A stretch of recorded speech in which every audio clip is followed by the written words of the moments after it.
Hi hello నమస్తే welcome to Aadya TV. ప్రస్తుతం మనతో పాటు సీనియర్ అనలిస్ట్ చింతా రాజశేఖర్ గారు ఉన్నారు. ఆయనతో మాట్లాడదాం.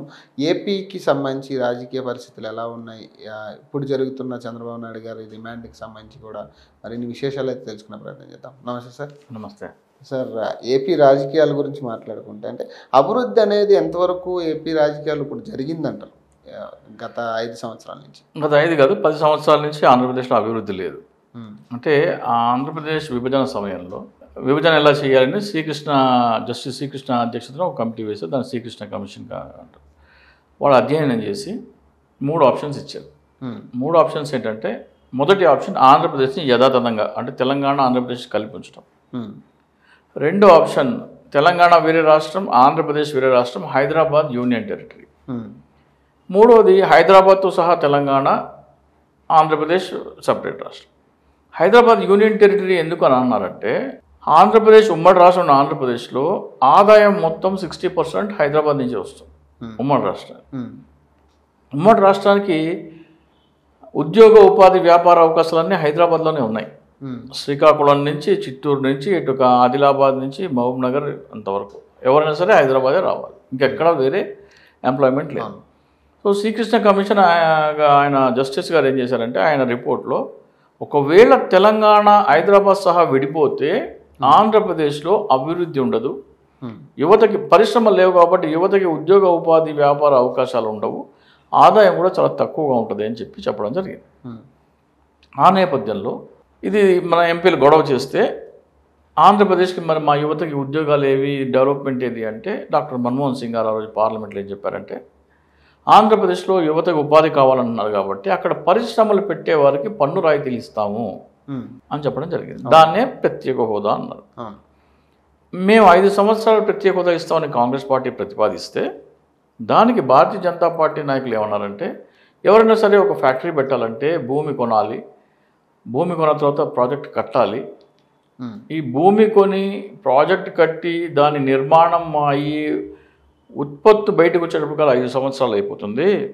మీరు పన్ను రాయితీ ఇచ్చే 5 సంవత్సరాల టైం కాస్త ఉత్పత్తి మొదలయ్యే టైంగా అయిపోతుంది. అప్పుడు వాడికి ఎటువంటి పన్ను రాయితీ ఉండదు కాబట్టి ఎవరు పరిశ్రమలు పెట్టరు. కాబట్టి 10 సంవత్సరాలు ఇస్తే బాగుంటుంది అని భారతీయ జనతా పార్టీ ఎక్స్చేంజ్ చేశారు. సో కాంగ్రెస్ పార్టీ 5 సంవత్సరాలు ఇచ్చిన ప్రత్యేక హోదాని మేము 10 సంవత్సరాలకి పొడిగిస్తామని చెప్పేసి భారతీయ జనతా పార్టీ వాళ్ళ 2014 ఆంధ్రప్రదేశ్ మేనిఫెస్టోలో 2వ పేజీ 5వ పారా పాయింట్ నెంబర్ 1గా పేర్కొన్నారు. ఎన్నికలు అయిపోయినాయి, గెలిచేశారు, అయిపోయింది. గెలిచిన తర్వాత మేము ఇవ్వంపోమంటే గట్టిగా పట్టుబట్టాల్సిన చంద్రబాబు నాయుడు గారు ప్యాకేజీ ఇస్తామంటే దానికి ఒప్పుకొని అసెంబ్లీ తీర్మానం చేసి పంపించారు. అసెంబ్లీ తీర్మానం అంటే ఏంటంటే, మీరు మాకు ప్రత్యేక హోదా ఇవ్వకపోతే మా రాష్ట్రంలో పరిశ్రమలు పెట్టే వాళ్ళకి పన్ను రాయితీలు ఇవ్వరు, పన్ను రాయితీలు ఇవ్వకపోతే ఎవడో వచ్చి ఇక్కడ పరిశ్రమలు పెట్టరు, ఇక్కడ ఎవడో వచ్చి పరిశ్రమలు పెట్టకపోతే మా యువతకు ఉపాధి ఉండదు, ఇక్కడ ఉపాధి ఉండకపోతే మాకు ఆదాయం అభివృద్ధి కూడా ఉండదు, అయినా పర్వాలేదు, మాకు ప్రత్యేక హోదా వద్దు, ప్యాకేజీ చాలు అని బాండ్ పేపర్ మీద రాసి ఇచ్చారు. అసెంబ్లీ తీర్మానం ఏంటంటే ఒక ఒప్పందం, మాకు ఒక్కర్లేదు అది. సో ఆంధ్రప్రదేశ్ అభివృద్ధికి మూల ఆధారమైన ప్రత్యేక హోదాని మాకు అవసరం లేదు అని అసెంబ్లీ తీర్మానం చేసి పంపించిన తర్వాత ఆంధ్రప్రదేశ్లో అభివృద్ధి అనేది అంత సులువుగా సాధ్యం కాదు. కానీ అంటే అదే వైసీపీ వచ్చే కూడా ప్రత్యేక హోదా ఇస్తానని కూడా, ఇది కూడా ఇప్పుడు దాకా ప్రత్యేక హోదా మీద మాట్లాడలేదు కదా. వైసీపీ ఏముంది, మాకు 25 మంది ఎంపీలు ఇస్తే మేము ప్రత్యేక హోదా తీసుకొస్తాము అన్నారు. వాళ్ళకి 22 వచ్చినాయి, తెలుగుదేశంకి 3 ఉన్నాయి. చంద్రబాబు నాయుడు గారు ఏమనాలి, అయ్యా మిస్టర్ జగన్మోహన్ రెడ్డి, నీకు 25 ఎంపీలు ఇస్తే నువ్వు ప్రత్యేక హోదా తెస్తా అన్నావు కదా, నీ దగ్గర 22 మంది ఉన్నారు, నా దగ్గర 3 ఉన్నారు, ప్రత్యేక హోదా అంశంలో నా 3 ఎమ్మెల్యేలు నువ్వు ఏం చేయమంటే అది చేస్తారు. ప్రత్యేక హోదా అంశంలో నీకు 25 మంది సపోర్ట్ కావాలి కదా, 22 ఉన్నాయి కదా, నా 3 తీసుకో. నువ్వు బావిలో దూకమంటే బావిలో దూకుతారు, కత్తులు తీసుకుని పోరాడమంటే పోరాడతారు, పార్లమెంట్లో ధర్నాలు చేయమంటే చేస్తారు. నువ్వు ఏ నిర్ణయం తీసుకుంటే దానికి వాళ్ళు కట్టుబడి ఉంటారు. ప్రత్యేక హోదా తీసుకురా అని అడగాలి. ప్రధాన ప్రతిపక్షం ఏం చేయాలి? అవును, అది సపోర్ట్ చేయాలి. సపోర్ట్ చేయడం కాదు, కాళ్ళను పుచ్చుకోవాలి. జగన్మోహన్ రెడ్డి ఏం చేశాడు, ప్రత్యేక హోదా ఏది చంద్రబాబు నాయుడు అని చంద్రబాబు నాయుడు సీఎంగా ఉన్నప్పుడు, తన విపక్ష నేతగా ఉన్నప్పుడు కాళ్ళను పుచ్చుకున్నాడు. ఆ పని ఇప్పుడు ఎవరు చేయాలి? చంద్రబాబు నాయుడు చేయాలి. చంద్రబాబు నాయుడు చేయలేదు. పవన్ కళ్యాణ్ ఉన్నాడు, ఆయన ఒకటే ఎమ్మెల్యే ఉన్నారు. ఆంధ్రప్రదేశ్కి ప్రత్యేక హోదా ఇస్తానని ఇవ్వలేదు కాబట్టి భారతీయ జనతా పార్టీని ఆంధ్రప్రదేశ్ ప్రజలు, అంటే దేశం మొత్తం మీద 303 సీట్లు గెలుచుకున్న భారతీయ జనతా పార్టీని ఆంధ్రప్రదేశ్లో 0.83%, అంటే 1% కంటే ఓటు తక్కువతో వాళ్ళ కోపం చూపించి, వాళ్ళ ఆగ్రహం, ఆవేశం, ఆవేదన అన్నీ చూపించి మెడబట్టి భారతీయ జనతా పార్టీని ఆంధ్రప్రదేశ్ని బెడిగెంటేశారు, వెలివేశారు ఒక విధంగా చెప్పాలంటే. అంటే ఇప్పుడు వైసీపీకి టీడీపీ కలిపి ఇది జరగలేదంటారు, చర్చ జరగలేదంటారు. చెప్తాను ప్రత్యేక హోదా గురించి ఇక్కడ వెలివేసిన భారతీయ జనతా పార్టీ, అది ప్రజల తీర్పు. అది 0.83% వాళ్ళ కోపం చూపించారు, వాళ్ళ ఆలోచన, ఆవేశం మొత్తం చూపించారు, మనోభావాలు ప్రజలవి. అది 0.83% వెలేసిన పార్టీతో మీరు ఎన్నికలైన 6 నెలల లోపలే పవన్ కళ్యాణ్ నేను పొత్తు పెట్టుకుంటానంటే భారతీయ జనతా పార్టీకి ఏమన్నా ఆలోచన వచ్చింది, అరే నేను వీళ్ళకి ఏమీ ఇవ్వకపోయినా కానీ, వీళ్ళ ప్రజలను చీత్కరించి బయటికి తరివేసినా కానీ నాతో పొత్తు పెట్టుకునేందుకు ఒక పార్టీ వచ్చింది. వీళ్ళకి ఏమి ఇవ్వకపోయినా కానీ నా కాళ్ళు పట్టుకోవడానికి వస్తున్నారు వీళ్ళు. ఇవాళ పవన్ కళ్యాణ్ వచ్చాడు, రేపు చంద్రబాబు నాయుడు, జగన్మోహన్ రెడ్డి వస్తాడు. ఇప్పుడు కాళ్ళు పట్టుకుంటే ఏంటంటే ఉపయోగం ఏంటంటే, ఇప్పుడు కాళ్ళు పట్టుకుంటే అంటున్నారు కదా, ఓట్ బ్యాంక్ లేదు, అక్కడ ఓట్ బ్యాంక్ లేదు. మరి అప్పుడు కాళ్ళు పట్టుకుంటే ఆయనకు వచ్చి ఉపయోగం ఏముంటుంది? అదే ఆలోచించాలి ప్రజలు. అరే మనం అందరము, ఒకడు వచ్చి మన అందరినీ మోసం చేశాడు ఆంధ్రప్రదేశ్కి, కాంగ్రెస్ పార్టీ 5 సంవత్సరాలు ఇస్తా అంటే కాదు 10 ఇవ్వండి, 10 ఇస్తామేమని చెప్పి ఓట్లు వేయించుకున్నారు. ఓట్లు వేయించుకున్న తర్వాత గుజరాతీ లెక్కలు చెప్తున్నారు. గుజరాతీ లెక్కలు అంటే మన ప్రేక్షకుల కోసం చెప్తాను. భారతదేశంలో బ్యాంకులకి లోన్లు తీసుకుని ఎగ్గొట్టి పారిపోయిన 32 మందిలో 31 గుజరాతీ వాళ్ళు. గుజరాతీ వాళ్ళ లెక్కలు చెప్తే ఆ బ్యాంకు మేనేజర్లకు అర్థం కావు, బ్యాంకు చైర్మన్లకు అర్థం కావు, చార్టెడ్ అకౌంటెంట్లకు అర్థం కావు, ఆర్థిక నిపుణులకు అర్థం కావు, ఆర్థిక శాఖకు తెలియదు. వాళ్ళు దేశం వదిలి పారిపోయిన తర్వాత అప్పుడు తెలుస్తుంది, అరే వీడు మనకి ఈ లెక్కలు తప్పుడు లెక్కలు చెప్పాడు రా. అట్లాగే ఆంధ్రప్రదేశ్ కూడా తప్పుడు లెక్కలు చెప్తూ ఇవ్వాల్సిన దానికంటే ఎక్కువ ఇచ్చాము అంటున్నారు. ఇవ్వాల్సిన దానికంటే ఎక్కువ ఇచ్చామంటే మీరు ప్రత్యేక హోదా ఎందుకు ఇస్తామన్నారు? పరిశ్రమల ఏర్పాటుకి ఇస్తామన్నారు, అభివృద్ధి జరగడానికి ఇస్తామన్నారు. ఏవి పరిశ్రమలు అని ముగ్గురు మాట్లాడట్లేదు. జగన్మోహన్ రెడ్డి అడగట్లేదు. జగన్మోహన్ రెడ్డి ఏమయ్యా నువ్వు 22 మంది ఎంపీలు ఉన్నారు కదా, నా ముగ్గురిని తీసుకొస్తాను కదా, పెద్ద మోడీ మెడల్ ఉంచుతున్నావు కదా, మోడీ మెడల్ ఉంచడానికి నా ముగ్గురు ఎంపీలు ఏం చేయమంటే చేస్తారు, తీసురా. దానికి ఇప్పుడు వైసీపీ కానీ నెగ్గిన తర్వాత నుంచి దానికోసం కృషి చేయలేదంటారు ప్రత్యేక హోదా గురించి. ఏముంది, వెళ్ళినప్పుడల్లా ఒక లెటర్ ఇస్తున్నారు. ఒక లెటర్ ఇస్తే ప్రధానమంత్రి చూస్తారు, సరే చూస్తామంటారు. ఒక పని మాత్రం చేశారు. నరేంద్ర మోడీ విశాఖపట్నం వచ్చినప్పుడు బహిరంగ సభలో ప్రజలందరి ముందు మాకు ప్రత్యేక హోదా, పోలవరం ప్రాజెక్టు, ఉక్కు కర్మాగారం, విభజన హామీలన్నీ అమలు చేయాలన్నారు. అమలు చేయాలని బహిరంగంగా అడిగారు. మరి మన దగ్గర ఉన్న చంద్రబాబు నాయుడు గారు కానీ, పవన్ కళ్యాణ్ గారు కానీ, బాబు నువ్వు అడిగింది కరెక్టే, ఇంకాస్త గట్టిగా అడగాలను, లేకపోతే మీతో పాటు జగన్మోహన్ రెడ్డి గారు అడిగారు కదా, మేము కూడా అడుగుతున్నాము, జగన్మోహన్ రెడ్డి గారికి అండగా నిలబడతాము అని ఒకటి స్టేట్మెంట్ ఎవరిని ఇచ్చారా? లేదు. వీళ్ళిద్దరు ఏంటంటే ఇక్కడ పార్టీల పరంగా చీలిపోయారు, ప్రజలు కూడా పార్టీల పరంగా చీలిపోయారు.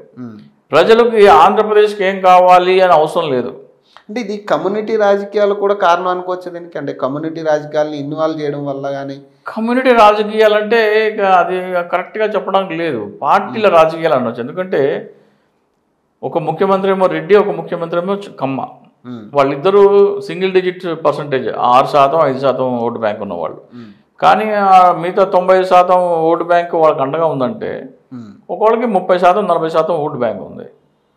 అంటే మా చంద్రబాబు నాయుడు మా రాష్ట్రానికి డెవలప్మెంట్ లేకపోయినా పర్వాలేదు, అసెంబ్లీ తీర్మానం చేసి పంపించినా పర్వాలేదు, ఆయనకే ఓటేస్తామని 40% మంది ఓటేశారు పోయినసారి. జగన్మోహన్ రెడ్డి గారు మాకు 25 మంది ఎంపీలు ఇస్తే ప్రత్యేక హోదా తెస్తున్నారు, ఏమీ తేలేదు, ఈసారి ఓడిద్దాం అనేది ఎవరికి లేదు. రాష్ట్రం మీద ప్రేమ ఎవరికి లేదు, పార్టీల మీద ప్రేమ ఉంది. కానంటే కేవలం ఈ సంక్షేమ పథకాలే జగన్ నెగ్గిస్తాయంటారు వచ్చే ఎన్నికల్లో. ఇప్పుడు ఆయన ధీమా సంక్షేమ పథకాలు నెగ్గించకూడదు, డెవలప్మెంట్ కూడా ఉండాలి. డెవలప్మెంట్ ఏది అని అడుగుతున్నారు తప్ప దీనికి ప్రత్యేక హోదాకి లింక్. కానీ అంటే ఇప్పుడు ప్రత్యేక హోదా లేదు, ఇప్పుడు చాలా కంపెనీలు తెస్తున్నాం, మొన్న ఏదో ఐటీ శాఖకు సంబంధించి విశాఖపట్నంలో పెట్టుబడులు వచ్చినాయి అంటున్నారు. అంటే నిజంగా ఇదంతా అయ్యే పనేనంటే ఇప్పుడున్న రాజకీయ పరిస్థితుల్లో? అంటే ఇప్పుడు ఏంటంటే ఒక కంపెనీ ఉంది, ఆ కంపెనీ ఉంటే ఇన్సూరెన్స్ తీసుకుంది. ఆ కంపెనీ ఫైర్ యాక్సిడెంట్ అయితే ఓ 25 కోట్లు ఇన్సూరెన్స్ తీసుకుంది. 25 ఆ కంపెనీ తగలడిపోయింది. తగలడిపోతే కంపెనీకి చాలామంది ఫ్రెండ్స్ ఉంటారు కదా, వాళ్ళందరూ కలిసి తలా 1 కోటి ఇచ్చి ఒక 25 కోట్లు విరాళం ఇచ్చారు కంపెనీ. ఆ ఇన్సూరెన్స్ కంపెనీ దగ్గరికి వెళ్తే మీ ఫ్రెండ్స్ అందరూ మీకు తలా 1 కోటి ఇచ్చారు కానీ నేను ఇన్సూరెన్స్ ఎందుకు ఇవ్వాలంటే ఊరుకుంటారా? ఊరుకోరుగా. అరే బాబు, పరిశ్రమలు వస్తే మా ముఖ్యమంత్రులు చంద్రబాబు నాయుడు కానివ్వండి, జగన్మోహన్ రెడ్డి కానివ్వండి, వాళ్ళు కష్టపడి వాళ్ళు తీసుకొచ్చుకున్నారు, మా రాష్ట్రం మీద ప్రేమ వాళ్ళు పెట్టారు. నువ్వు నాకు ప్రత్యేక హోదా ఎందుకు ఇస్తున్నావు? అసంబద్ధమైన రాష్ట్ర విభజన చేసావు కాబట్టి ఇస్తున్నావు. అది మాకు నష్టపరిహారంగా ఇస్తున్నావు, అది ఇచ్చి తీరాల్సిందే. మా కంపెనీలు వస్తున్నాయా, లేకపోతే చాలామంది అంటారు సంక్షేమ పథకాలు ఎక్కువ ఖర్చు పెడుతున్నాయి, 2.5 లక్షల కోట్ల బడ్జెట్ ఉన్న రాష్ట్రానికి ప్రత్యేక హోదా ఎందుకు ఇవ్వాలంటాడు. నువ్వెవడురా చెప్పడానికి? నువ్వు ఇస్తాన్నది ఎందుకు? నష్టపరిహారంగా ఇస్తాను. నేను అప్పు చేసి బిర్యానీ తింటానో, కడుపు మార్చుకుని గంజినీళ్ళు తాగుతానో నీకు అనవసరం. నష్టపరిహారంగా రాష్ట్ర విభజన సమయంలో ఇవ్వాల్సింది ఇవ్వు. ఈ మాట బీజేపీతో మాట్లాడడానికి మన ముగ్గురు నాయకులకి సరిపోవట్లేదు. ఇంకో విషయం అండి, ఇంకోటి స్కిల్ డెవలప్మెంట్ స్కామ్ విషయంలో ఇటీవల చంద్రబాబు నాయుడు గారి అరెస్ట్ గురించి మనందరికీ తెలిసిందే. అంటే మీరు ఎలా చూస్తారు దాన్ని? అంటే ఇది కక్షపూరిత చర్యలని చంద్రబాబు నాయుడు గారు చెప్పడం జరుగుతుంది, జగన్ గారేమో న్యాయం ఎలాగైనా అది జరుగుతుంది అని చెప్పేసి ఆయన చెప్పడం జరుగుతుంది. దీన్ని ఎలా చూడొచ్చు అంటున్నారు? ఇప్పుడు ఏది కక్షపూరితం ఉండదండి. కక్షపూరితం అంటే కక్షపూరితం. ఉదాహరణకి వైఎస్ జగన్మోహన్ రెడ్డి గారిని పాదయాత్ర చేయకూడదని సోనియా గాంధీ గారు అన్నారు. లేదు, ఆయన పాదయాత్ర చేస్తా అన్నారు. పాదయాత్ర చేస్తా అంటే ఆయన చేయనివ్వలేదు. ఆయన సొంతంగా పార్టీ పెట్టుకున్నారు. పార్టీ పెట్టుకోగానే సోనియా గాంధీ గారు వాళ్ళ పార్టీ ఎమ్మెల్యే చేత, శంకర్రావు చేత ఒక లెటర్ రాయించారు. దాన్ని హైకోర్టు అంగీకరించి సుమోటోగా తీసుకుని విచారణ చేయమని సిబిఐకి చెప్పింది. సిబిఐ విచారణ మొదలుపెట్టింది. కాంగ్రెస్ పార్టీ ప్రభుత్వానికి జగన్మోహన్ రెడ్డికి మధ్యలో గొడవ. దాంట్లోకి చంద్రబాబు నాయుడు దూరిపోయి నేను కూడా ఇంప్లీడ్ అవుతున్నామని ఎర్రనాయుడు గారి చేత పిటిషన్ వేయించి, అంటే వాళ్ళిద్దరు పోట్లాడుకుంటుంటే ఒకటి ప్రత్యర్థికి దగ్గరికి వెళ్ళి వాడితో కలిసి నీకు ఎగెన్స్ట్గా పోరాడతా అంటే ఆ నొప్పి పడిన వాడికి అవకాశం వస్తే వాడు వదిలిపెట్టడం. ఆ రోజున చంద్రబాబు నాయుడు ఏం చేశాడు? జగన్మోహన్ రెడ్డి అది చేస్తున్నాడు. ఆ రోజున చంద్రబాబు నాయుడు చేయడం న్యాయం అయితే ఈ రోజు జగన్మోహన్ రెడ్డి చేయడం కూడా న్యాయమే. కానీ దాన్ని ప్రూవ్ చేయలేకపోతున్నారనే కదా ఇప్పుడు వాళ్ళు చెప్పేది. ఇది చాలా ప్రూవ్ చేయకపోతే ఆధారాలు లేవు అనే. ఆధారాలు లేకపోతే సిబిఐ కోర్టు రిమాండ్ ఇవ్వదు, కస్టడీకి ఇవ్వదు. ఆధారాలు లేవని హైకోర్టు చెప్పారు కదా, క్వాష్ పిటిషన్ వేశారు కదా, ఆధారాలు లేవు అని. హైకోర్టు దాన్ని అంగీకరించట్లేదు కదా, ఆధారాలు ఉన్నాయని కదా మీరు మీ క్వాష్ పిటిషన్ చెల్లదు, అవినీతి జరిగిందని ఆధారాలు ఉన్నాయి, విచారణ జరగాలి అంటుంది కదా హైకోర్టు. ఉన్నాయి మూడు కోర్టులు. సిబిఐ కోర్టు అయిపోయింది, హైకోర్టు దాంట్లో ఆధారాలు ఉన్నాయని నమ్మి క్వాష్ పిటిషన్ కొట్టేసింది. ఇప్పుడు మీకు మిగిలిన సుప్రీంకోర్టు. సుప్రీంకోర్టుకి వెళ్ళారనుకోండి, అత్యున్నత న్యాయస్థానం దాన్ని కూడా క్వాష్ పిటిషన్ కొట్టేశారనుకోండి, ఆధారాలు ఉన్నట్టు అందరూ ఒప్పుకోవాలి. ఇక సుప్రీంకోర్టులో కూడా క్వాష్ పిటిషన్ కొట్టేస్తే ఇంకా ఆధారాలు ఉన్నట్టే లెక్క. ఈ రోజు వరకు న్యాయస్థానం దృష్టిలో ఆధారాలు ఉన్నాయి. కానీ ఎందుకు అది బయటకు తీసుకురావట్లేదంటే అంత గోప్యంగా పెట్టడము? ఏది ఇప్పుడు ఆధారాలు ఉంటే ఆధారాలు ఉన్నాయని చెప్తున్నారు కదా వాళ్ళు, ఆధారాలు ఉన్నాయి అని చెప్తున్నారు. చంద్రబాబు నాయుడు గారు కూడా ఆ రోజు అరెస్ట్ చేసేటప్పుడు కూడా అదే అంటున్నారు కదా, ఎఫ్ఐఆర్ ఏంటి అసలు, దీని మీద నన్ను తీసుకెళ్తున్నారు అనేది ప్రూవ్ చేయండి, అసలు ఎఫ్ఐఆర్లో నా పేరేది, ఇదంతా అడగడం జరిగింది, ఇదంతా మనం చూసాం. ఇప్పుడు ఆధారాలు ఎందుకు చూపించట్లేదు బయట? ఎఫ్ఐఆర్లో పేరు అనేది ఒక ముఖ్యమంత్రి స్థాయి నాయకుడు అలా మాట్లాడటం హాస్యాస్పదం. ఫర్ ఎగ్జాంపుల్ ఒక గొడవ జరిగింది, ఇద్దరు వెళ్ళి ఒక వ్యక్తిని కత్తితో పొడిచారు, ఆ ఇద్దరిని పట్టుకున్నారు. పట్టుకున్న తర్వాత వాళ్ళ పేర్లు ఎఫ్ఐఆర్లో వేశారు. ఎఫ్ఐఆర్ అంటే ఏంటి? ఫస్ట్ ఇన్ఫర్మేషన్ రిపోర్ట్, మొదట ప్రాథమిక సమాచారం వచ్చిన రిపోర్ట్. వాళ్ళిద్దరిని ఇంటరాగేషన్ చేశారు. ఇంటరాగేషన్ చేస్తే లేదండి మాకేం లేదండి, మేము కిరాయి రౌడీలము, ₹1 కోటి ఇస్తే ఆయన సంపెత్తే ₹1 కోటి ఇస్తా అని చెప్పి ఫలానా వ్యక్తి చెప్పారని చెప్పాడు. ఆ వ్యక్తిని వెళ్ళి అరెస్ట్ చేయాలా వద్దా? ఎఫ్ఐఆర్లో వీళ్ళిద్దరు పేరు ఉంది కాబట్టి వీళ్ళిద్దరిని అరెస్ట్ చేస్తాము, నన్ను ఎందుకు అరెస్ట్ చేస్తున్నావు అని డబ్బులు ఇచ్చాడు అంటే ఎట్లా? కుదరదు కదా. ఎఫ్ఐఆర్ అంటే ప్రాథమిక ముందస్తు సమాచారం ఏది వచ్చిందో అది మాత్రమే ఉంటుంది. ఇన్వెస్టిగేషన్లో చేస్తున్నా కొద్దీ దాని మీద అక్యూజ్డ్ పెరుగుతా పోతారు. సో చంద్రబాబు నాయుడు మీద ఆధారం వచ్చినప్పుడు ఆయన దగ్గరికి వెళ్ళి ఆయన అరెస్ట్ చేశారు. ఎఫ్ఐఆర్ రిపోర్ట్ ఎట్లా ఉంటుంది అది అసలు కామన్ సెన్స్. ఎఫ్ఐఆర్ అంటేనే కళ్ళ ఎదురుగా కనబడిన ఇద్దరు ఎవరైతే అక్యూజ్ ఉంటారో వాళ్ళని ప్రాథమిక సమాచారం. ఎగ్జాంపుల్ ఎవరి మీద చెప్పాను కదా దాడి చేశారు, వాళ్ళిద్దరిని పట్టుకొచ్చి సీసీ కెమెరాలో ఇద్దరు ఫోటోలు దొరికాయి, అని తీసుకొచ్చి లోపల వేశారు. మాకేం తెలియదండి బాబు ఫలానా ఒకటి ₹1 ఇచ్చాడు ఆ పని చేయమని ఇచ్చాడు. అంటే ఇప్పుడు సెక్షన్ ప్రకారం కూడా అరెస్ట్ చేయలేదని కూడా కొన్ని వాదనలు ఉన్నాయి కదా, దాని గురించి ఏమంటారు? ఇప్పుడు మనము న్యాయం చదువుకునే వ్యక్తులం, చట్టం చదవని వ్యక్తులం. అక్కడ కూర్చున్న జడ్జి గారు న్యాయవాదిగా ప్రాక్టీస్ చేసి జడ్జికి పరీక్షలు పాస్ అయ్యి జడ్జిగా వాళ్ళు విధులు నిర్వర్తిస్తున్నారు. మనకంటే ఎన్నో ఎక్కువ చట్టాలు వాళ్ళకి తెలుసు. ఆ చట్టం వాళ్ళకి వర్తిస్తుందా వర్తించదా అని సిబిఐ జడ్జి గారికి తెలుసు. సిబిఐ జడ్జి గారు సరే ఒకవేళ పొరపాటు చేశారు అనుకుందాం, ఈ తప్పుడు కేసు ఇది అని చెప్పేసి హైకోర్టులో క్వాష్ పిటిషన్ వేశారు కదా.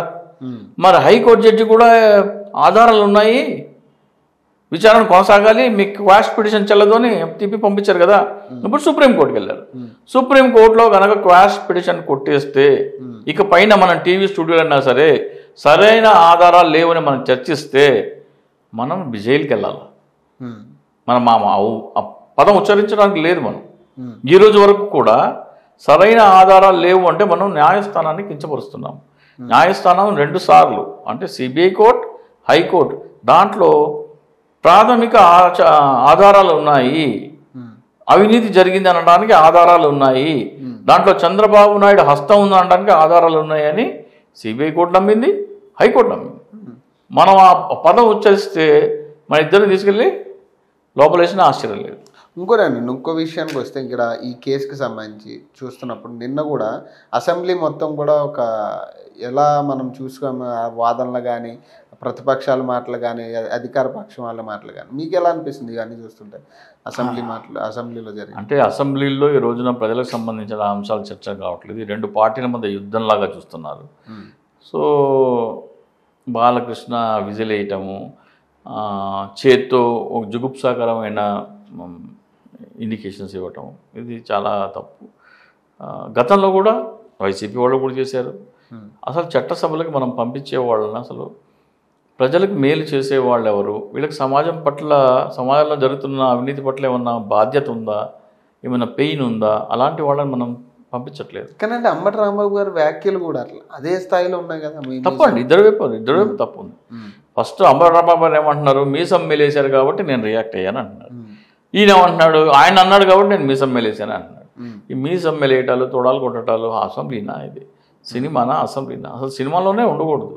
అంటే ఇప్పుడు ఈ రాజకీయ మినిస్టర్లు కానీ ఇప్పుడు రోజా కానీ పేరు నాని కానీ కన్నబాబు గారు నిన్న ఆయన బాలకృష్ణ గారి గురించి ఆయన మాటలు ఏంటంటే ఆయనకు ఆల్రెడీ సర్టిఫికేట్ ఉంది, మానసిక స్థితి బాగోదు ఆయనకి, ఆయన ఏదన్నా కాల్ చేసినా కూడా కేసు ఉండదు అని చెప్పేసి ఆయన అసెంబ్లీలో చెప్పడం జరుగుతుంది. అంటే ఇవన్నీ కూడా అంటే ఒక మినిస్టర్ స్థాయి వ్యక్తులు కూడా దిగజారి ఇట్లా మాట్లాడడం అనేది ఎట్లా? అది దిగజారి మాట్లాడడం ఎట్లా అవుతుంది? అది ఆయనకి గతంలో జరిగింది కదా, గతంలో జరిగింది, ఆయన సర్టిఫికేట్ ఉంది. ఆ అంశం నిన్న అసెంబ్లీ సాక్షిగా తీసుకురావడం అనేది కరెక్ట్ కాదు కదా. అంటే ఆ స్థాయిలో మాట్లాడుతున్నారు కదా, ఆ స్థాయిలో ఇప్పుడు ఇది ప్రజల కోసం ఏదో అవినీతి జరిగిందా లేదా దాని గురించి చర్చిద్దాం అనేది లేదు. నువ్వెక్కువ బలవంతుడువా నేనెక్కువ బలవంతుడినా అనే అహంకారపూరితమైన ధోరణిలోనే జరుగుతున్నాయి 2 వైపుల నుంచి. సో అది మనము మీరు చెప్పండి అండి, ఇప్పుడు ఏపీ రాజకీయాల్లో ఇప్పుడు మీరు చూస్తున్నారు వైసీపీలో సరైన మినిస్టర్ క్యాండిడేట్ ఎవరున్నారు వాళ్ళకి ఇచ్చిన కేటగిరీలో? ఆంధ్రప్రదేశ్ రాజకీయాల్లో కార్పొరేటీకరణ అయిపోయింది. సినిమా నిర్మాతలు, సినిమా ప్రొడ్యూసర్లు, వ్యాపారవేత్తలు, లిక్కర్ బ్యారన్లు, వీళ్ళకి మంత్రి పదవులు రాజకీయాల్లోకి వచ్చి చేస్తున్నారు. అలాంటి వాళ్ళ దగ్గర నుంచి మీరు ఏమి ఆశించలేరు. చంద్రబాబు నాయుడు క్యాబినెట్ తీసుకున్నా అంతే. ఎవరున్నారు చంద్రబాబు నాయుడు క్యాబినెట్లో? ఎవరు ఉండరు. ఎవరిని మాట్లాడమంటే వాళ్ళు మాట్లాడాలి, ఎవరికి ఏం మాట్లాడాలో స్క్రిప్ట్ వెళ్తుంది, దాన్ని బట్టి వాళ్ళు మాట్లాడాలి తప్ప. అంటే ఇప్పుడు అదే స్క్రిప్ట్ ద్వారా ఇప్పుడు రోజా ఎవరైనా సరే నువ్వు ఇది మాట్లాడాలి, ఇది మాట్లాడాలి ముందు, అది ప్రతి స్క్రిప్ట్ రాజకీయాలు. ఇప్పుడు వాళ్ళ శాఖకి సంబంధించి ఏమైనా అభివృద్ధి జరిగిందంటారా? పోనీ ఇప్పుడు టూరిజం శాఖ ఇప్పుడు రోజా గారు ఉన్నారు, హెల్త్కి సంబంధించి విడుదల రజనీ గారు ఉన్నారు, హోమ్ మినిస్టర్ ఉన్నారు. అంటే వాళ్ళకి శాఖకి సంబంధించి అంటే విడుదల రజనీ గారు మెడికల్ కాలేజీలు పెట్టుకోవడంలో ఒక 5 ఏళ్ళు ఓపెన్ అయింది, రీసెంట్గా వచ్చింది. కరోనా టైంలో కూడా పర్లేదు, అంటే కరోనా టైంలో లేవు అనుకుంటా, అంతకుముందు వేరే వాళ్ళు ఉంటున్నారు. విడుదల రజనీ గారు కొద్దిగా పర్వాలేదు, చెప్పుకోవడానికి ఉంది. టూరిజం రోజా గారికి ఏమీ లేదు. ఐటీ ఇండస్ట్రీలు ఏదో కొద్ది గొప్ప అమర్నాథ్ చెప్పుకోవచ్చు, ఇండస్ట్రీస్ పెద్దగా ఏమి లేవు. సో ఆయన ఏం చెప్తారు, ప్రత్యేక హోదా ఉంటే వచ్చేయి ఆయన కుంటుసాకలు ఆయన చెప్తారు. అగ్రికల్చర్ పర్లేదు, అగ్రికల్చర్ మన గ్రోత్ అది సహజంగా. కానీ ఐటీ మినిస్టర్ క్యాపబుల్ ఏనా అక్కడ? అంటే మీరు ఎవరు క్యాపబుల్ అండి? ఇప్పుడు మీరు చంద్రబాబు నాయుడు క్యాబినెట్ తీసుకుంటే, ఈ క్యాబినెట్ తీసుకుంటే క్యాపబుల్ ఎక్కడ కనపడుతున్నారు మనకి? ఇప్పుడు క్యాపబిలిటీని బట్టి మినిస్టర్ ఇస్తున్నారా? ఈ కులంకి ఇస్తే ఇన్ని ఓటు బ్యాంక్ మనకు వస్తుంది, వీరికి ఇవ్వండి. మినిస్ట్రీ కూడా అంతే అంతే అంతే, ప్రజలకి సంబంధం లేదు, ప్రజల సంబంధం ఎక్కడ లేదు. ఇది ఎట్లా ఉందంటే, ఇంతకుముందు ఎన్టీ రామారావు గారి కంటే ముందర ఇలా ఉండేది కాదు, కేపబుల్ వాళ్ళకి ఇచ్చేవారు. ఎన్టీ రామారావు గారు వచ్చిన తర్వాత క్యాస్ట్ డివైడ్ అనేది చొచ్చుకుపోయింది. ఎన్టీ రామారావు వచ్చిన తర్వాత కొద్దిగా మీకు రెడ్డి రాజ్యం మీద కమ్మ రాజ్యం ఆధిపత్యం అనేది ఘర్షణ వాతావరణం మొదలైంది. అట్లా రెండు ఘర్షణ వాతావరణంలో మా కులం ఏంటి, మా కులం ఉంటే ప్రతి ఒక్కళ్ళు ఆలోచించడం మొదలుపెట్టారు. కమ్మ రెడ్లైనా ఎప్పుడు కాపులకి ఏమని కాపులు మొదలుపెట్టారు, బీసీలు మాకేది అని బీసీలు మొదలుపెట్టారు, ఎస్సీలు మాకేది అని వాళ్ళు మొదలుపెట్టారు. సో ఇది కుల రాజకీయం అనేది ఒక ఘర్షణ వాతావరణం 1983 తర్వాత మొదలైంది. ఇది తెలంగాణలో అంత ఉండదు, ఆంధ్రప్రదేశ్లో ఎక్కువగా ఉంటుంది. కానీ ఇంకోటి అండి, ఇప్పుడు పొత్తు విషయంలో తీసుకుంటే పవన్ కళ్యాణ్ చంద్రబాబు నాయుడు పొత్తు అంటే కరెక్ట్ టైం ఏనంటారు? అది ఆయన అనౌన్స్ చేసిన పొత్తు టైం కానీ ఇదంతా కూడా అసలు కరెక్ట్ టైం అది పొత్తేనని. పొత్తు చంద్రబాబు నాయుడుతో ఎట్లా పెట్టుకుంటారు? పవన్ కళ్యాణ్ పార్టీకి ఎందుకోసం పెట్టానన్నాడు, నేను 3వ ప్రత్యామ్నాయంగా వస్తానని పెట్టాను. 3వ ప్రత్యామ్నాయంగా వస్తే మరి 3వ ప్రత్యామ్నాయంగా ఉండాలి. మరి పొత్తు ఎందుకు పెట్టుకుంటున్నావు? ఎన్నికల కంటే ముందర మా తల్లిని స్టూడియోలో కూర్చోబెట్టి తిట్టించారని చెప్పావు కదా, మా కులాన్ని అలగా జనం శంకర జాతి జనం అని అన్నారు కదా, బాలకృష్ణ తిట్టాడు కదా. మీ అన్నయ్యకి రాజకీయాలు చేత కావు, మా బ్లడ్ వేరు మా బ్రీడ్ వేరు అన్నారు కదా. మరి మీ అన్నయ్య కూతురు శ్రీజ పెళ్లి చేసుకుంటే ఆ పార్టీకి సంబంధించిన ఛానల్స్ దాన్ని లైవ్ టెలికాస్ట్ చేసాయి కదా. పరిటాల రవి మీకు గుండు కొట్టించారని చెప్పి ప్రచారం చేసింది ఈ పార్టీ నాయకులే కదా. మరి అయినా కానీ టీడీపీతో ఎందుకు పొత్తు పెట్టుకున్నావు నువ్వు? అటువంటి గొడవలు మీకు వైసీపీతో లేవే. అంటే దీనివల్ల ఎవరికి ప్లస్ అవుతుంది అంటారు? ఇప్పుడు టీడీపీకి ప్లస్ అవుతుందా లేదా మన జనసేనకి ప్లస్ అవుతుందా ఏంటి అసలు పొత్తు వల్ల? అంటే పొత్తు వల్ల మేమిద్దరం కలిస్తే గెలిచేస్తామని ఒక సిగ్నల్ ప్రజల్లోకి పంపించాలని చూశారు. దానికైతే పెద్ద స్పందన ఉందని నేనైతే అనుకోవట్లేదు. నాకు తెలిసి తెలుగుదేశం గత 10 సింపతి వస్తుంది అనుకున్న పరిస్థితి నుంచి ఈ రోజున మరింత దయనీయమైన పరిస్థితికి, అంటే ఎవరు దిక్కు మొక్కు లేని పార్టీలాగా కనబడుతుంది ప్రజలకి. ప్రజలు ఓటు వేయాలంటే ఆలోచిస్తారు. ఇప్పుడు ఈ చంద్రబాబు నాయుడు అరెస్ట్ని సమర్థవంతంగా ఎదుర్కొన్న నాయకులు కానీ పార్టీ పరంగా కానీ పోరాట పటిమ చూపించలేదు. మేము నిలబడతాం అని చెప్పలేదు. మీ నాయకుడిని జైలు వేస్తే ఆయన కోసం మీరు పోరాడలేని వాళ్ళు మా సమస్యల గురించి మీరేం పోరాడతారో అనే భావన ప్రజల్లో ఏర్పడాలి. ఇప్పుడు ఇక్కడ ఐటీ ఉద్యోగులు చేసిన ధర్నాలు కానీ ఇవన్నీ క్యాల్కులేట్ అవ్వ ఉద్యోగులు చేసింది అది అమరావతి రాజధాని రైతులు చేసినట్టే అది. ఇప్పుడు అక్కడ అమరావతి రాజధాని రైతుల్లో ఉద్యమంలో ఎవరు ఉన్నారో వాళ్ళే ఉన్నారు, ఐటీ ఫోటోలతో సహా బయటకు వచ్చినాయి కదా. అక్కడ ధర్నాలు చేసిన వాళ్ళు ఇక్కడ వచ్చి చేశారు, తెలుగుదేశం అభిమానులు, తెలుగుదేశం. కానీ అంటే దీనివల్ల అంటే ఇంపాక్ట్ క్రియేట్ అవ్వదంటారు తెలుగుదేశం పార్టీకి సంబంధించి? జనాల్లో అభిప్రాయం మారదా దీని నుంచి? ఏమని ఇప్పుడు ఇది పాజిటివ్ అవ్వదంటారా? లేదు, ఈ వీసమెత్తు కూడా లేదు. చంద్రబాబు నాయుడు అవినీతి పరులని ప్రజలు నమ్మారు, అందుకనే 2004, 2009లో ఓడించారు. 2014లో రాష్ట్ర విభజన జరిగిపోయింది, అతను సమర్థవంతుడు అని చెప్పి ఒక అవకాశం ఇచ్చారు. కానీ అంటే ఇప్పుడు ప్రజెంట్ సీఎం కూడా అవినీతి ఉంది కదా ఇప్పుడు ఖచ్చితంగా. ఇప్పుడు ఇద్దరు సమానం కదా. కానీ అంటే 370 కోట్లు అవినీతి చేసే, అది ఎన్నికల టైంకి 370 అవుతుందో, 30,000 అవుతుందో, 1,00,000 అవుతుందో. ఇప్పుడు పెంచుతా ఉంటారు, ఇప్పుడు వరుసగా పడతాయి కదా. కరెక్ట్. ఇప్పుడు ఇది అంతా కరెక్ట్ అని అంటారా? ప్రత్యామ్నాయ ఎలక్షన్స్ ముందు ఇంత రాజకీయం చేయడం అనేది ఇప్పుడు ఎలా చూడొచ్చు? జగన్మోహన్ రెడ్డి గారు 2019లో జూన్లో వచ్చారు. 2019 డిసెంబర్లోనే స్పెషల్ ఇన్వెస్టిగేషన్ టీమ్ అని వేశారు. చంద్రబాబు నాయుడు అవినీతి మీద ఎంక్వైరీ చేయని ఒక టీం వేశారు. ఆ ఎంక్వైరీ చేయకూడదు అని స్టే తెచ్చుకుంది ఎవరు? చంద్రబాబు నాయుడు. ఆ రోజే ఎంక్వైరీ చేసింటే 6 నెలలకు ఎప్పుడు అరెస్ట్ అయిపోయేవారు. అరెస్ట్ అయిపోతే 2 నెలల్లో 3 నెలల్లో ఏడాదో జైల్లో ఉండి బయటకు వచ్చి ఇప్పుడు మళ్ళీ ప్రజల్లోకి వెళ్ళేవాళ్ళు. స్టేలు తెచ్చుకుంది ఎవరు? ఆయన తెచ్చుకున్నారు. అది ఆయన స్వయంకృత అపరాధం. ఆ రోజు స్టేలు తెచ్చుకోకుండా ఉన్నట్టయితే ఈ పాటికి ప్రజల్లో ఒక ఇది నిజం కేసు నిలబడలేదు అనుకోండి, చూసారా నా మీద కేసులు పెట్టారు, కేసులో నిలబడలేదు, నేను కడిగిన ముత్యంలాగా బయటకు వచ్చానని చెప్పుకునే పని. లేదా బెయిల్ మీద ఉంటే జగన్మోహన్ రెడ్డి అన్ని ఈయన మీద ఆయన మీద తప్పుడు ఆరోపణలు చేసుకునే పని. కానీ ఆయన స్టేలు తెచ్చుకొని గ్యాగ్ ఆర్డర్లు తెచ్చుకొని 3 సంవత్సరాల అడ్డుగా పెట్టుకొని కవచంలాగా ఈ రోజున సుప్రీంకోర్టు అవి చెల్లవు, స్టే చెల్లదు అని చెప్పిన తర్వాత విచారణ మొదలైన తర్వాత అరెస్ట్ మొదలైంది. సో ఇది ఇప్పుడు ఎన్నికల ముందర అరెస్ట్ చేయడం జగన్మోహన్ రెడ్డి తప్పు కాదు, అది చంద్రబాబు నాయుడు స్వయంకృత అపరాధం. కానీ అంటే దీంట్లో బీజేపీ పాత్ర ఎంతవరకు ఉండొచ్చు అంటారు మీ అంచనా ప్రకారం? బీజేపీ పాత్ర లేకుండా ఉంటుంది అనుకుంటే అంతకంటే మూర్ఖత్వం ఇంకోటి లేదు. అంటే ఇది ఎంత గుప్పిట్లో పెట్టుకోవాలి? గుప్పిట్లో కాదు, ఇప్పుడు ఆడెళ్ళి ఆయన కొడతారని తెలుసు, ఆళ్ళు కొట్టుకుంటారు మనకెందుకని.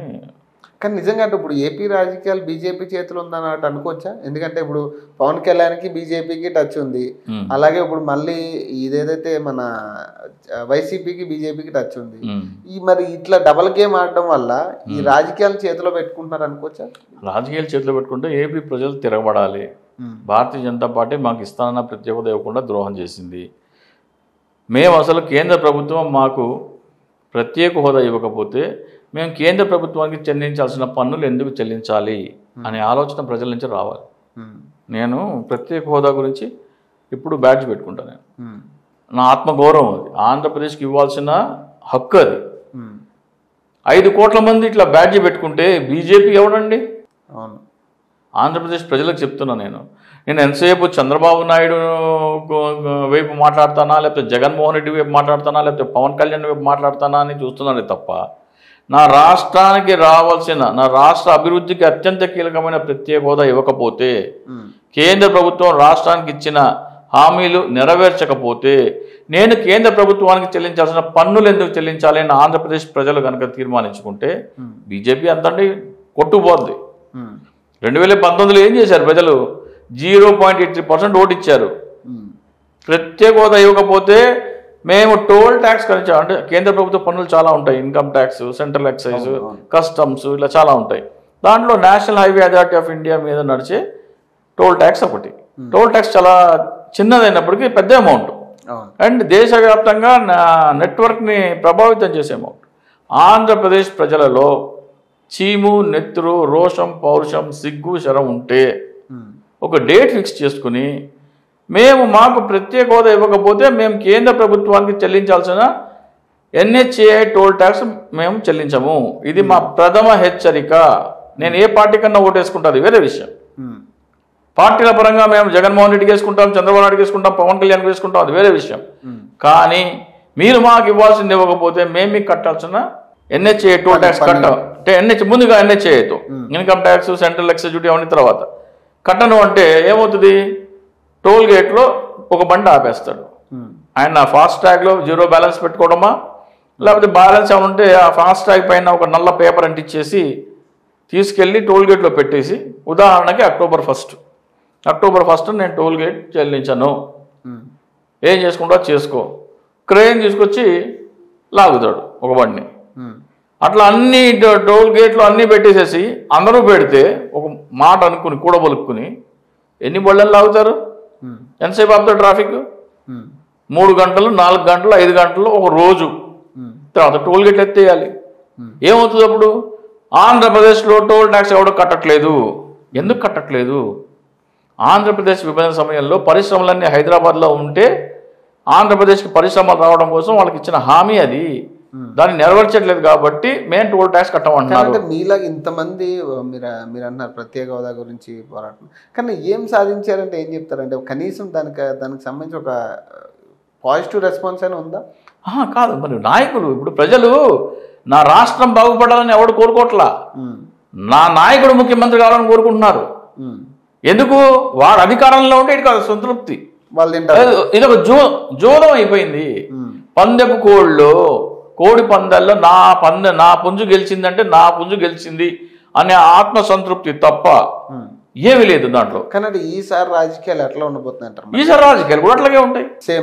సేమ్ అదే ఆ ప్రజల ఆలోచనలు. నాకు రాజకీయ నాయకుడు ముఖ్యం కాదు, నా రాష్ట్ర ప్రయోజనాలు, నా రాష్ట్ర భవిష్యత్తు నాకు ముఖ్యము, నా రాష్ట్ర అభివృద్ధి నాకు ముఖ్యం అంటే చంద్రబాబు నాయుడు జైలుకి పోయినా, జగన్మోహన్ రెడ్డి జైలుకి పోయినా, పవన్ కళ్యాణ్ జైలుకి పోయినా ఎవడు పట్టించుకోడు. కేంద్ర ప్రభుత్వం నాకు ఇవ్వాల్సింది నాకు ఇవ్వు, నిలదీయాలి.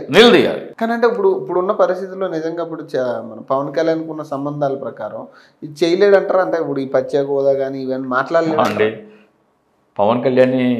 పవన్ కళ్యాణ్ బీజేపీతో ఎందుకు పొత్తు పెట్టుకున్నాడు? 3 రాజధానుల ప్రకటన రద్దు చేయించడానికి పెట్టుకున్నాడు. పవన్ కళ్యాణ్ ఏమో బీజేపీని వాడుకుందాం అనుకున్నాడు, బీజేపీ పవన్ కళ్యాణ్ వాడుకుందాం. ఈ 3 రాజధానులు కరెక్టేనా మీరు అనుకున్నట్టుగా? 3 రాజధానులు కరెక్టా కాదా అనేది నేనైతే చెప్పలేను. కానీ అమరావతిలో మాత్రం భారీ స్థాయిలో అవినీతి జరిగింది. 3 రాజధానులు కరెక్టా కాదా అది కోర్టులో ఉంది. కోర్టు ల్యాండ్ విషయంలో అంటారు లేకపోతే ఎట్లా? ల్యాండ్ విషయంలో ఏం చెప్తానంటే చిన్నగా చెప్తాను. నేను 2 ముక్కలు చెప్తాను, 2 నిమిషాలు. ఆంధ్రప్రదేశ్ కొత్తగా రాష్ట్రం ఏర్పడింది, కొత్తగా రాజధాని కట్టాలి. రాజధాని కట్టాలంటే దానికి భూమి కావాలి. భూమి కావాలంటే 2 ఆప్షన్స్ ఉన్నాయి. ప్రభుత్వ భూమిలో రాజధాని కట్టడం, లేదా భూమి సేకరించి అక్కడ రాజధాని కట్టడం. ప్రభుత్వ భూమిలో రాజధాని కడితే ఏమయ్యేది? ఇక్కడ భూసేకరణతో రాజధాని కడితే ఏం జరిగింది మనం చెప్పి చంద్రబాబు నాయుడు గారు ఏమంటారంటే ఒకే చోట 33,000 ఎకరాల భూమి లేదు, ప్రభుత్వ భూమి లేదు కాబట్టి నేను ల్యాండ్ పూలింగ్కి వెళ్ళాను అంటున్నారు. ల్యాండ్ పూలింగ్కి వెళ్ళినప్పుడు 2013 భూసేకరణ చట్టం ఏం చెప్తుందంటే మీరు రైతు దగ్గర ఎకరా భూమి కొంటే రిజిస్టర్ ఆఫీస్లో నమోదైన భూమి విలువ దానికి 3 రెట్లు మీరు వేసి ఇవ్వాలి అని చెప్తుంది. అక్కడ ఈ 29 గ్రామాల్లో మార్కెట్లో, అంటే రిజిస్టర్ ఆఫీస్ కాదు, మార్కెట్, ఓపెన్ మార్కెట్లో రేట్ విలువ 8 నుంచి 10 లక్షలు. రిజిస్టర్ ఆఫీస్లో 2 నుంచి 3 లక్షలు మాత్రమే. మీరు రిజిస్టర్ ఆఫీస్ లెక్క ప్రకారం 3 రెట్లు అంటే 9 లక్షలు ఇవ్వాలి. కానీ మార్కెట్లో ఆల్రెడీ 10 లక్షలకు ఉన్న పొలాన్ని 9 లక్షలు ఇస్తా అంటే ఎవరు ఇవ్వరు. సో ప్రభుత్వం ఏం చేయాల్సింది? 2 ఆప్షన్స్ పెట్టాల్సింది. బాబు మీ మీద చట్టపరంగా మేము మీకు తీసుకోవాలంటే 9 లక్షలు మాత్రమే మీ భూమి విలువ, మార్కెట్లో 10 లక్షలు ఉంది కాబట్టి 20 ఇస్తాం. చట్టం ప్రకారం 9 తీసుకుంటారా, మేము ఇస్తాను 20 తీసుకుంటారా అని చెప్పినట్టయితే ఆ 33,000 ఎకరాలు కొనడానికి అయ్యే ఖర్చు 6,600 కోట్లు. చంద్రబాబు నాయుడు ఏమంటున్నారు? ఆ సిఆర్డీఏ చట్టం ఏం చెప్తుందంటే మీరు రైతు 1 ఎకరం భూమి కనుక రాజధానికి ఇస్తే రైతుకి 1000 గజాలు రెసిడెన్షియల్, 200 గజాలు కమర్షియల్ ప్లాట్ ఇస్తారు. అంటే ఇది 25%. రోడ్లు, పార్కులు, భవనాలు వాటి కోసం 50% పోగా ప్రభుత్వం దగ్గర ఒక 25% మిగులుతుంది. 25% ప్రభుత్వానికి, 25% రైతులకి, రోడ్లు, పార్కులు, అమ్యూనిటీస్ దానికి 50%. చంద్రబాబు నాయుడు ఏమంటున్నారు? అమరావతిలోనే రాజధాని కొనసాగి ఉంటే ఈ 25% భూమి విలువ 2 లక్షల కోట్లు అయ్యేది అంటున్నారు. ప్రభుత్వం వాటా విలువ 25%, దాని విలువ 2 లక్షల కోట్లు అయితే రైతుల వాటా కూడా 25% కదా, దాని విలువ కూడా 2 లక్షల కోట్లే కదా. మీరు గనక ప్రభుత్వ భూమిలో రాజధాని కట్టినట్టయితే రైతులకు అంగుళం భూమి కూడా ఇవ్వాల్సిన పని లేదు కదా. ఈ 2 లక్షల కోట్లు ఎవరికి వచ్చేది? ప్రభుత్వ ఖజానాకు వచ్చేది. ఇప్పుడు ఎవరికి వెళ్తున్నాయి? రైతులకి వెళ్తున్నాయి. మీరు 6,600 కోట్లు పెట్టి ఆ రోజున కొనేసినట్టయితే, రైతులకి మార్కెట్ రేట్కి డబుల్ రేట్ ఇచ్చి కొన్నట్టయితే ఈ 6,600 కోట్లు పోను ఈ 2 లక్షల నుంచి 1,93,400 కోట్లు ప్రభుత్వ ఖజానాకు వచ్చాయి. ప్రభుత్వ ఖజానాకు రావాల్సిన 1,93,400 కోట్లు ఎవరికి వెళ్తున్నాయి? రైతులకి వెళ్తున్నాయి. ఇది అవినీతి ఎందుకు కాదు? ప్రభుత్వ ఖజానాకి రావాల్సిన డబ్బు 29,000 మంది రైతులకు పంచడం అవినీతి. కానీ ఇప్పుడు అధికార పార్టీ కూడా ఇప్పుడు ఇన్ని రాజధానులు పెడతానని 3 రాజధానులు పెడతా అన్నప్పుడు ఇదంతా కూడా డబల్ ఖర్చు అవుతుంది కదా మళ్ళీ. మీరు అది ఎక్కడ పెట్టాలి రాజధాని? అదే డిసైడ్ కావాలి కదా. అమరావతి అనేది ఒకటి ఫిక్స్ చేసుకున్న తర్వాత అక్కడ అవినీతి జరిగింది కదా. అమరావతిలో రాజధాని కడితే ప్రభుత్వ ఖజానాకి 1,93,400 కోట్లు నష్టం. సో అందుకని దాన్ని సార్ట్అవుట్ చేయండి ఫస్ట్. రాజధాని ఎక్కడ, ఎన్ని, తర్వాత సంగతి. అమరావతిలో 1,93,400 కోట్ల దోపిడీ జరుగుతుంది కాబట్టి అమరావతిలో రాజధాని ఉండటానికి వీల్లేదు. సో అందుకని ఇప్పుడు దాన్ని స్టే ఆగింది. అది ఎవరు వాదించట్లేదు, నేను చెప్తున్నాను, నా లెక్క, నా అనాలిసిస్ అది. అమరావతిలో రాజధాని ఉండడానికి వీల్లేదు. Right. Thank you sir. Thank you.